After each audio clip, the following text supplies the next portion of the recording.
So my daughter has autism. She's pretty severely disabled and she does need a lot of social help. She gets anxiety and has panic attacks, and it can also be a very bad sight for people around, but hey, I love my daughter and I would not trade anything in the world for her. But there's a problem and it has nothing to do with her. It has a lot to do with my mother-in-law and sister-in-law. You see, my sister-in-law, she's having this grand wedding and she's asking to borrow $100,000. Yeah, sounds crazy. I'll get into why she needs so much in just a second, but first you need to know. We did not give her all that, but we did help out a lot. So, get this. We received the wedding invitation and it was printed very clearly on the bottom, child-free. Well, I thought, okay, this is weird, but you know what? It's her wedding, and if she doesn't want children there's probably a good reason for it, right? So, we get one of the autistic nurses, who is very good at handling children with autism, to watch after my daughter. Well, can you imagine my surprise when I show up and there's so many kids running around at this wedding, and then I find out our invitation was the only one that said kid-free. And guess what? My sister-in-law knew all about this, and she has the nerve, the audacity to tell me, well, to be honest, I just didn't want your daughter here because she represents the family poorly. Yeah, she actually said that to me, and I lost it. And I told her this. The doorbell rings as I open the door. My husband Steph is standing with his boss and clicks for dinner at our place. He mouthed sorry as he did not have time to inform me beforehand, and he said the plan was sudden, and I quickly stashed all the mess behind the couch and inside the cupboard to make our two-bedroom apartment a bit more presentable. All I was worried about was how Amy would take it while encountering the unknown faces in the crowd around her. Hi, I'm Anastasia, 38 and female, and I feel blessed to have such a loving family. My husband Steph is 45 and is super supportive of our daughter Amy, and Amy's a bit different, you see. But me and Steph never made her feel like anything was different about her.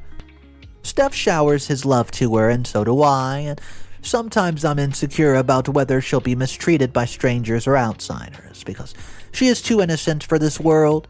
She's suffering from autism, not so acute, but also intellectually challenged, which makes it difficult to lead a normal life the other kids her age do. Be it by making new friends and mixing up with unknown people since she's still lagging behind a bit in socializing skills. She also tends to have anxiety attacks while encountering crowds and unknown faces, and I need to be cautious about her surroundings.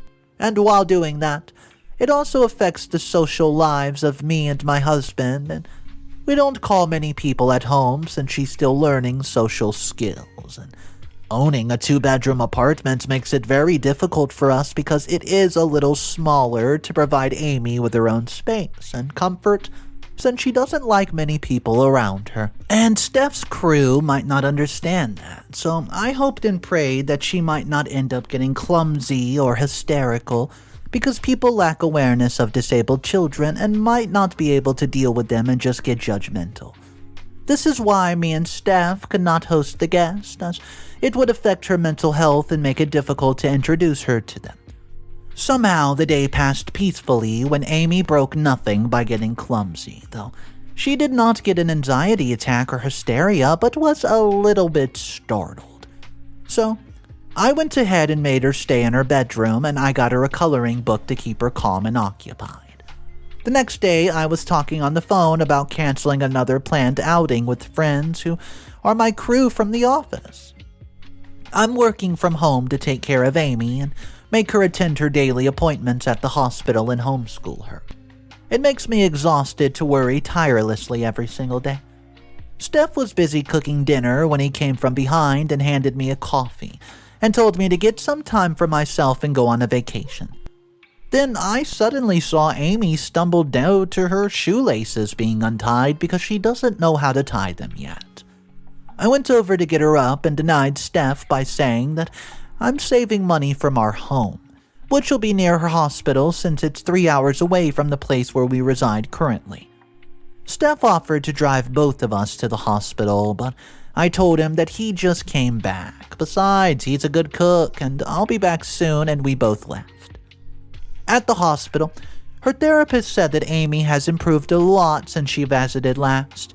She started recognizing shapes, colors, sounds, and her therapist decided to provide her with tasks that would involve fine motor skills and make her do daily tasks for her regular practice.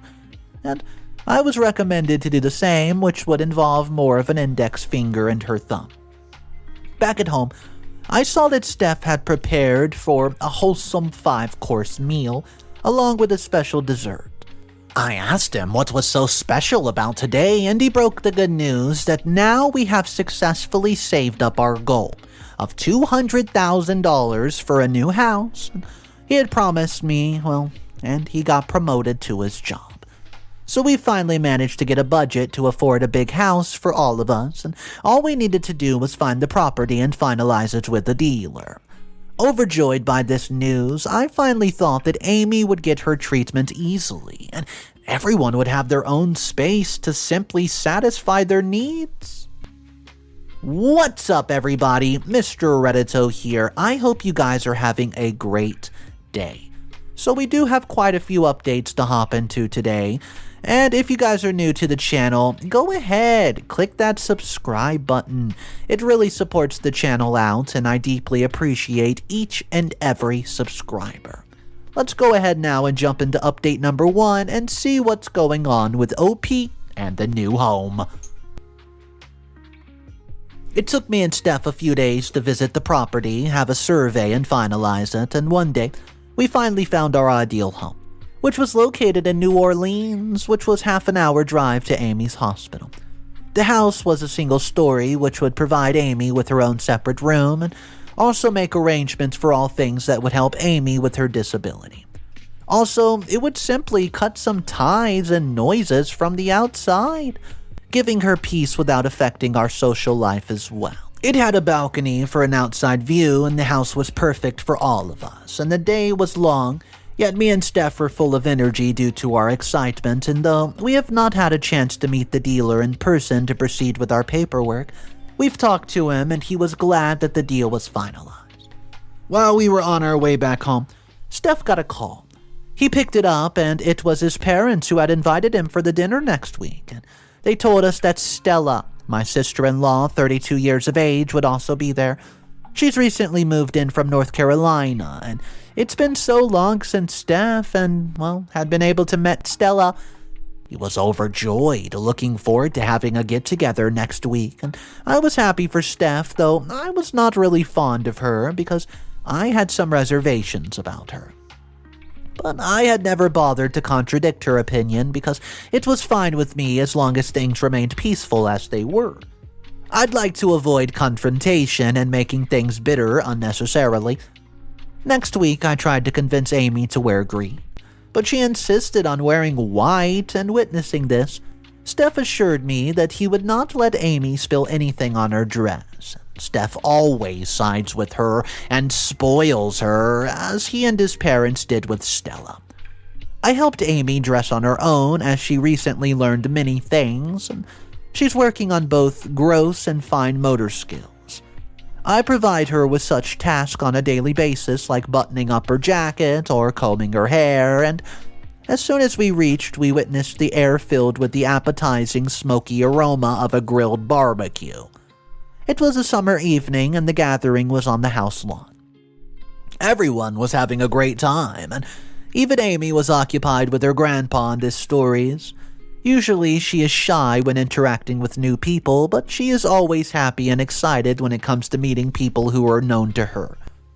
She has a great bond with her grandparents, but not with Stella, because Stella never seemed to be interested in interacting with Amy or getting to know her. And I now even know Amy could sense that, which is why she is always anxious around her and clings to me at the sight of her. Amy was 10 years old, but her IQ was that of a 3-year-old to 5-year-old child. And Stella seems to have perceived her as dumb and good-for-nothing type person, even though she never made that explicit out loud.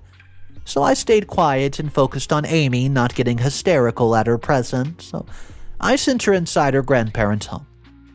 Stella, who is Steph's younger sister, has been pampered since childhood, and her parents never stood against anything, and as a result, she turned out to be a little bratty. Stella was enjoying her evening, waiting for the moment to break the good news to everyone, and she was so elated that she drank a little too much. Later on, she raised a toast, announcing that she's going to get married soon to the love of her life. I didn't know she was capable of loving someone. I mean, who lacks the basic sense of empathy and human sentiments? Then she went on to elaborate on how an accomplished businessman her soon-to-be husband is, and how classy are her in-laws. Along with that, she also expressed her dream to have a grand celebration by organizing some luxurious wedding to make an impression on her in-laws, and I, on the other hand, was thinking, how would she be able to manage the cost of such a wedding just for the sake of impressing the people around her? While everyone was happy about her cheering for her good life, she took a long gulp of another glass of wine, and suddenly Amy came out due to the voices of everyone cheering, and Stella did not see her coming, and she stumbled on Amy, who was holding her plate of fries that slipped from her grip, and the little drops of sauce splattered on her white dress, and Stella glared at her angrily. But thankfully, not even a single stain was spotted on Stella's dress, or she would go nuts and absolutely wreak havoc upon my poor little Amy. Steph, witnessing all this, decided to make another toast and instantly got up and told everyone that both of us are about to buy a new home very soon in New Orleans, because we've successfully saved enough to afford that, and he also got a promotion. He offered a big slice of cake to Stella, and meanwhile, I took Amy to her grandpa, who consoled Amy, who was on the verge of getting another anxiety attack. Update number 2. In the upcoming days, Steph and I will be busy with paperwork for purchasing the property, so I was busy preparing for that. Suddenly, I got a phone call thinking it must be the dealer, but found that it was Stella. She was asking about how Steph was doing, then asked about me and Amy. It was a little surprising when she mentioned her, so I asked how she was doing and what she wanted. Hesitantly, she confessed that she needed $100,000 for her wedding because she could not afford the entire cost by herself. She promised me that she would return the amount as soon as possible, and annoyed by this, I asked her why she even wants her wedding to be so expensive that it would cause financial trouble for everyone around her, just for the sake of impressing. Such lifetime moments are memorable because of the happiness of being surrounded by our well-wishers. She justified it by simply saying that a wedding is more important to her, not just for the sake of happiness, but that she has, to match the standards of the class she is soon going to be a part of. And all her guests are going to be elites, so she cannot afford to compromise on that. I tried to get some sense into her by saying that this is all a facade and it would be of no use if her husband fell for the pretense she was trying to put out for everyone and would not love her ever. Angrily, she hung up the phone on me. Later that evening, I was simply waiting for Steph to come home, and the dinner was getting cold and he had not returned my calls or messages yet, and after waiting till 10 p.m., suddenly I heard footsteps on the main door. So I rushed to check it and opened it up, and I found that Steph was standing there, and he entered the room, and I sensed that he was a little drunk. I asked him the reason. He told me that he was returning from his sister's place and that he had already had dinner with her. He asked me why I refused to give the money for Stella's wedding, and before I could get a chance to answer him, he himself answered that I refused it because her demands were too bratty and hard-earned money. And he added that I told her that she is middle class and always runs after money to afford her extravagant lifestyle. I never uttered those mean words. Whatever Steph was spoken, though I exactly think like that, but Steph has not finished yet. He went a little too far, saying that I'm a two-faced person who only cares about her daughter and no one else, not even him. He believed that I did not care about him or his parents as well, and Stella also told him that I don't love him because I don't spend enough time with him.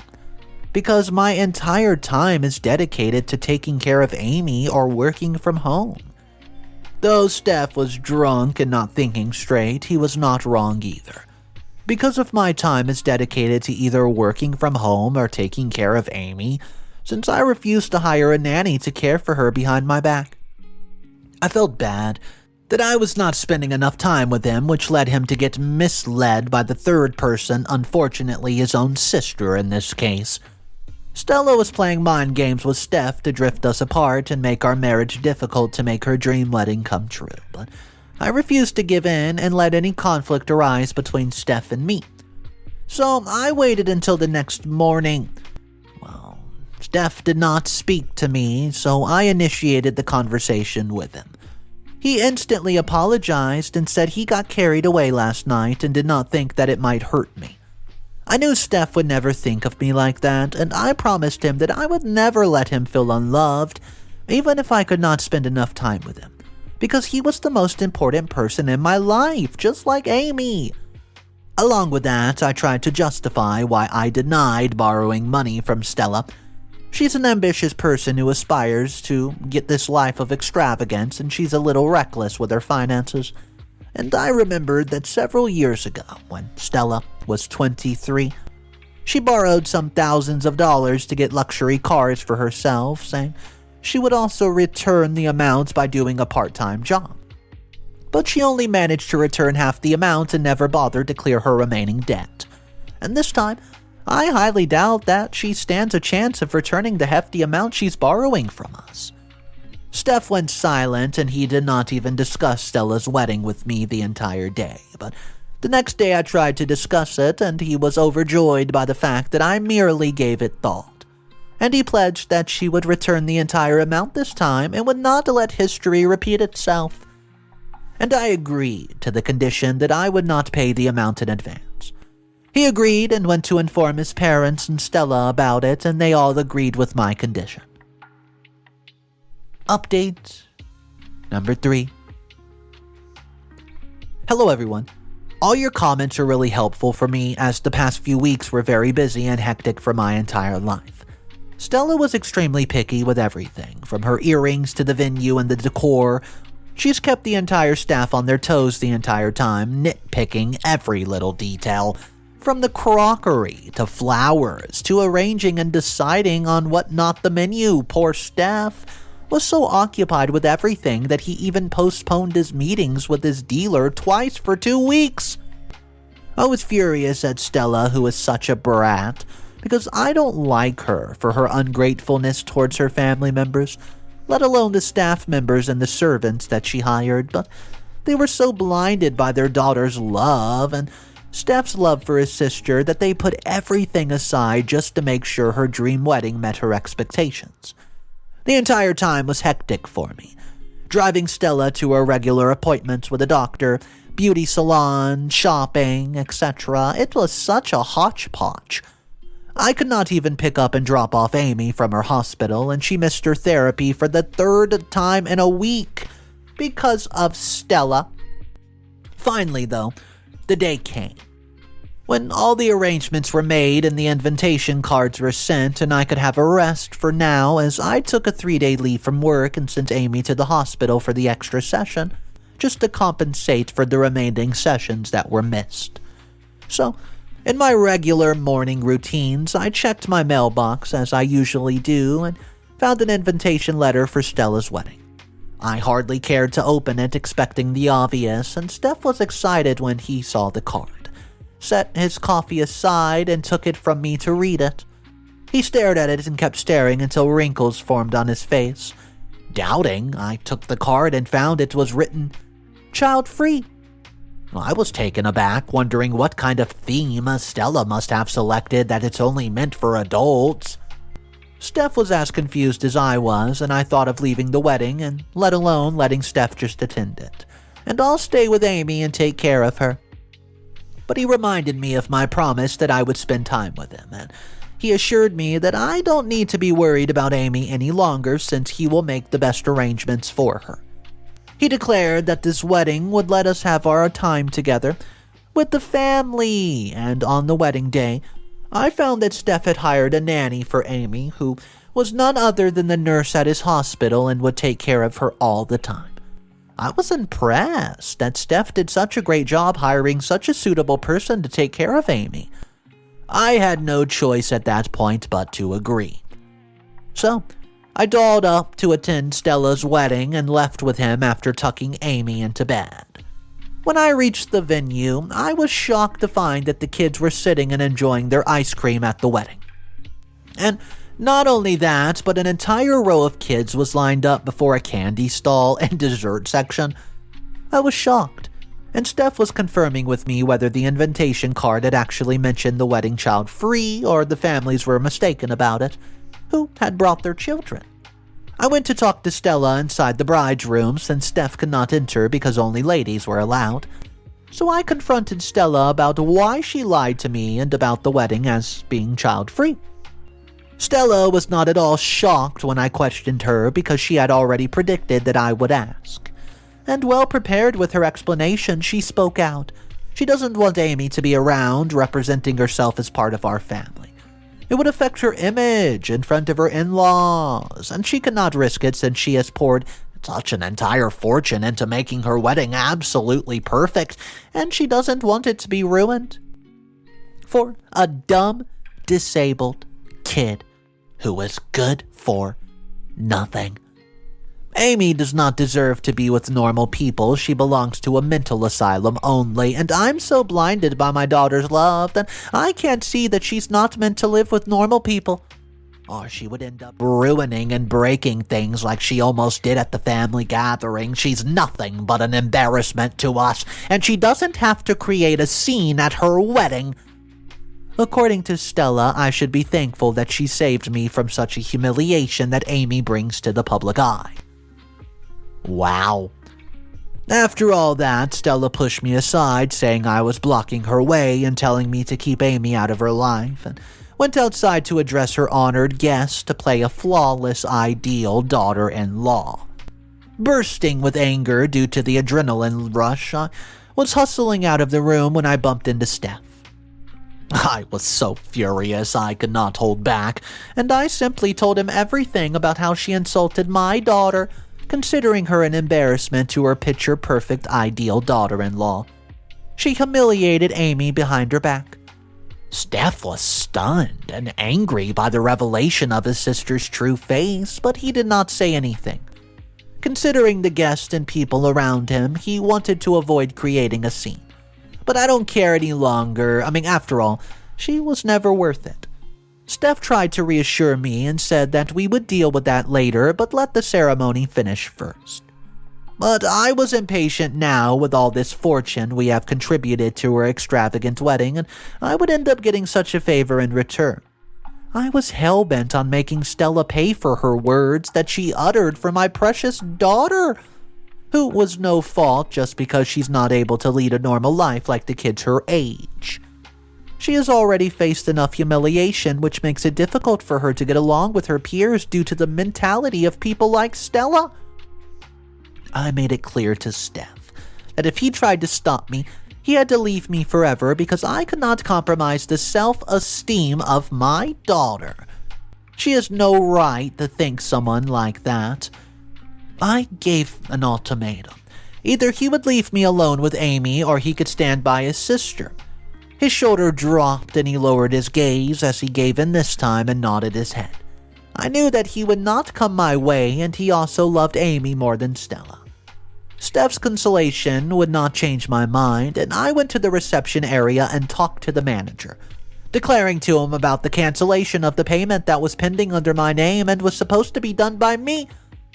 Steph and his parents stood silently witnessing the behavior of their beloved daughter.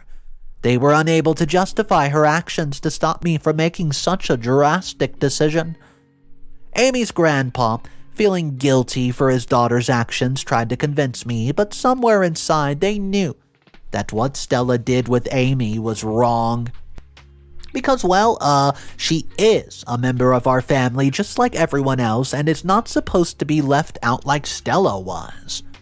So after the cancellation of the remaining payments, Her parents had to pay for loans in order to assure the remaining payment would be done before it's affecting the wedding times.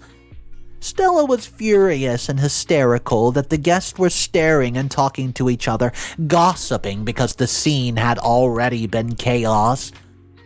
Even the staff members who already did not like her made the situation worse by requesting the manager put a penalty on her and charge 20% extra on the gross amount for treating the staff members so poorly and with nothing more than disrespect.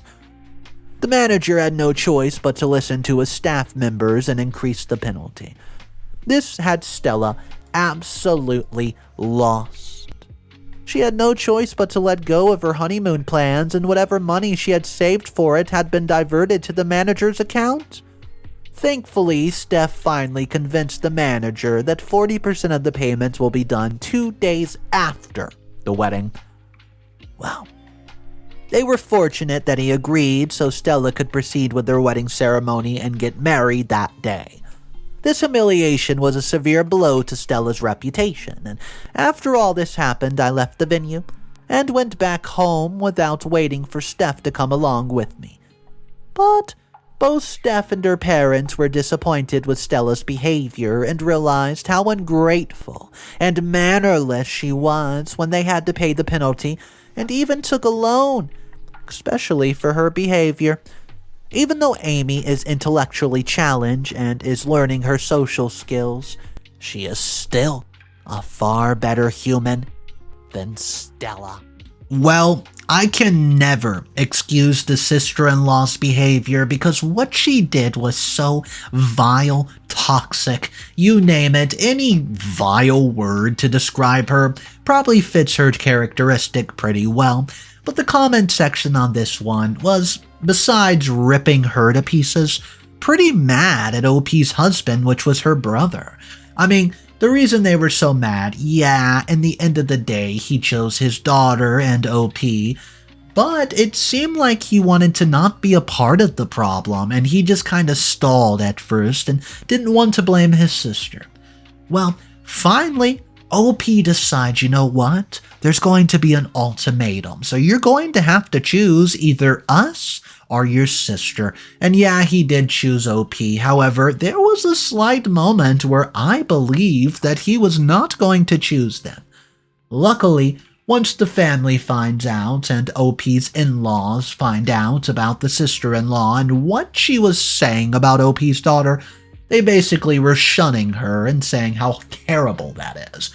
And I do think it's hilarious OP was able to cancel the money that she let them borrow. I just think it's kind of sad she was still able to have the wedding. Can you imagine if it would have gone a little differently and she wasn't able to have the wedding because the money or whatever reason wasn't there? But no, she just can't go on her luxury honeymoon, boo-hoo. Guys, let me know what you thought about this story, and if you were in OP's position, would you have done anything differently? I don't know. I personally think OP handled the situation pretty good. I mean, she didn't snap. She didn't go crazy. She just basically said, okay, fine. You want to call my daughter these vile terms? I'll just take away the money I gave you. Guys, let's talk about this one in the comment section down below. My name's Mr. Reddito. If you're new to the channel, we cover stories every single day. Animated, narrated, mother-in-law dramas, in-law dramas, wedding disputes like today, and so many more stories. Also, if you want some daily updates and short stories, you can check out the Instagram channel that is directly below where all my links are in the description section. Have a fantastic day. I'll see you guys tomorrow, and just remember, it's cool to be kind. See ya.